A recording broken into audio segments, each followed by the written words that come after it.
तो हम पढ़ रहे थे कि कैसे चोल साम्राज्य का विस्तार हुआ और कैसे एक विजयालय नामक सामंत जो कि पल्लव शासकों का सामंत था, कैसे उसने एक सामंत मुदलियार को परास्त करके उसकी राजधानी तंजावुर पर कब्जा किया और तंजावुर को डेवलप किया अपने चोल डायनेस्टी के कैपिटल सिटी के रूप में।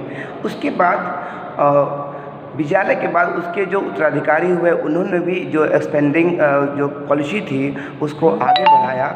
इसी क्रम में लगभग 1985 एडी में राजा प्रथम एक बहुत प्रभावशाली और प्रतापी शासक हुआ चोल वंश में, जिसने कि बहुत विस्तार किया अपने चोल साम्राज्य का। हम उसके बारे में थोड़ी सी बात कर लेंगे।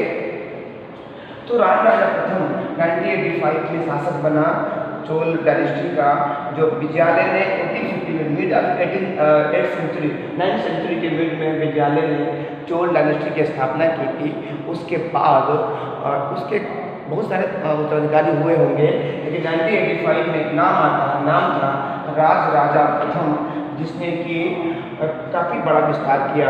राजा प्रथम ने पल्लव जो कि नाम में पल्लव थे उनको परास्त किया और साउथ में जो पांड्या थे उनको परास्त किया, और इन दोनों को परास्त करके अपने राज्य का विस्तार यहाँ से यहाँ तक कर दिया। यानी कि नीचे में कृष्णा नदी और कावेरी नदी के डेल्टा पर ये तंजावुर राजधानी थी और यहाँ तक विस्तार होने लगा।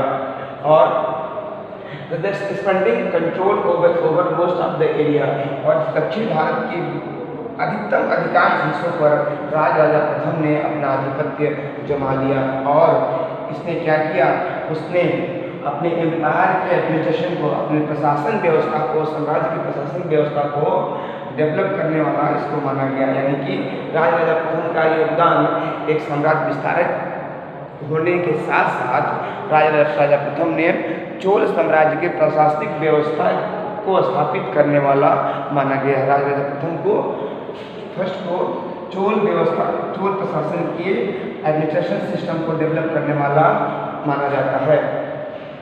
उसके बाद एक और इसी का पुत्र राजेंद्र प्रथम शासक बना चोल साम्राज्य का, और इसने भी जो पॉलिसी थी एक्सटेंशन की, जो साम्राज्य के एक्सटेंशन की, किंगडम के एम्पायर के जो एक्सटेंशन की जो पॉलिसी थी उसको कंटिन्यू किया। यानी कि उसने भी साम्राज्यवादी नीति का पालन किया और राज्य का विस्तार करना जारी रखा।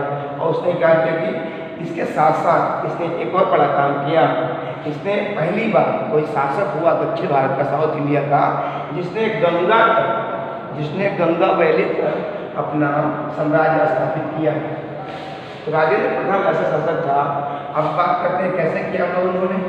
तो यहाँ पर तो आपके राजपूत थे, चालुक्य थे, यहाँ पर गुर्जर प्रतिहार हुआ करते होंगे। तो इसने क्या किया राजेंद्र प्रथम ने कि साउदर्न ईस्ट से, इधर से होते हुए, और ये पश्चिम बंगाल की तरफ बह रही आ रही गंगा पर इन्होंने रेड किया। यहाँ तक इन्होंने इसके सहारे अपने दक्षिण पूर्वी उत्तरी के सहारे से गंगा घाटी तक, ये गंगा रिवर है, यहाँ उन्होंने रेड किया। और इस गंगा तक उसके आक्रमण ने और गंगा घाटी तक उसके सफल सैन्य अभियान ने उसको एक उपाधि दी, गंगई कोड की उपाधि दी। यानी गंगई मतलब गंगा और कोड मतलब अब जीतने वाला, यानी गंगा को जीतने वाला शासक के रूप में गंगई कोड चोलपुरम इसको कहा गया है। इनको गंगई कोड कहा गया, यानी गंगा को जीतने वाला। तो ये पल्लव समाप्त हो गए, पांड्य समाप्त हो गए, अब चोल राजवंश यहाँ पर था। और इसके साथ साथ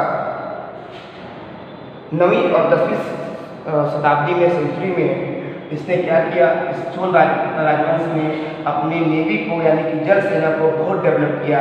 और इसका परिणाम ये हुआ कि राजेंद्र प्रथम के समय इसकी सीमाएं जो थी चोल राजवंश की, वो श्रीलंका से लेकर और तुम्हारा ये इंडोनेशिया, ये साउथ ईस्ट के देशों तक भी उन्होंने अपने साम्राज्य का विस्तार कर लिया।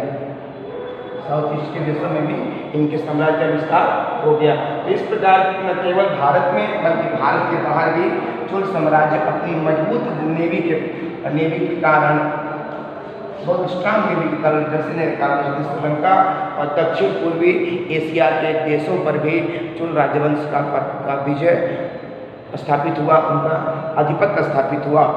इस प्रकार हमने एक चोल राज्य को साम्राज्य बनने की प्रक्रिया के बारे में अध्ययन किया। तब तक हमने क्या जाना? तब तक हमने ये जाना कि विजयालय नामक एक सामंत जो कि पल्लवों के अधीन था, और पल्लव जो थे दक्षिण भारत के उत्तर में और दक्षिण भारत के दक्षिण में पांड्य थे। तो इन विश्वविद्यालय ने एक और पल्लव शासक के एक और सामंत मुथियार को, जिसकी राजधानी तंजावुर थी और इनकी राजधानी उरियार थी यहाँ पर, और इन्होंने मुथियारों को परास्त करके विद्यालय ने अपने राज्य की स्थापना की, जिसका नाम था चोल किंगडम, और राजधानी बनाया तंजावुर। तंजावुर में निशुम्भशुद्धनि मंदिर बनवाकर और उसमें बिल्डिंग बनाकर राजधानी दिल्ली को स्थापित किया। इसके तमाम उत्तराधिकारी आए, उन्होंने अपने राज्य के विस्तार की नीति को जारी रखा। They continue the policy of extension in the southern part of the India. और उसके बाद राजा प्रथम आया। इसने भी दक्षिण में पांड्यों को और उत्तर में पल्लवों को परास्त कर दिया और स्वतंत्र और एक मजबूत शासक बना दक्षिण भारत का। उसके बाद उसका पुत्र जो आता है राजेंद्र प्रथम, उसने अपने पिता के, अपने पूर्व के शासकों की जो पॉलिसी थी साम्राज्य को विस्तार करने का, उसको जारी रखा। और उसने अपनी मजबूत जल सेना के कारण दक्षिण पूर्वी देशों पर भी अपना आधिपत्य स्थापित किया। इंडोनेशिया में भी स्थापना की और श्रीलंका पर अपनी विजय प्राप्त की। और उसके बाद से उसने गंगा नदी पर, गंगा वैली में अपना आधिपत्य स्थापित किया। गंगई कोड की उपाधि धारण की। और इस प्रकार एक मजबूत प्रशासन और साम्राज्य की स्थापना इन उत्तराधिकारियों के अधीन हुई।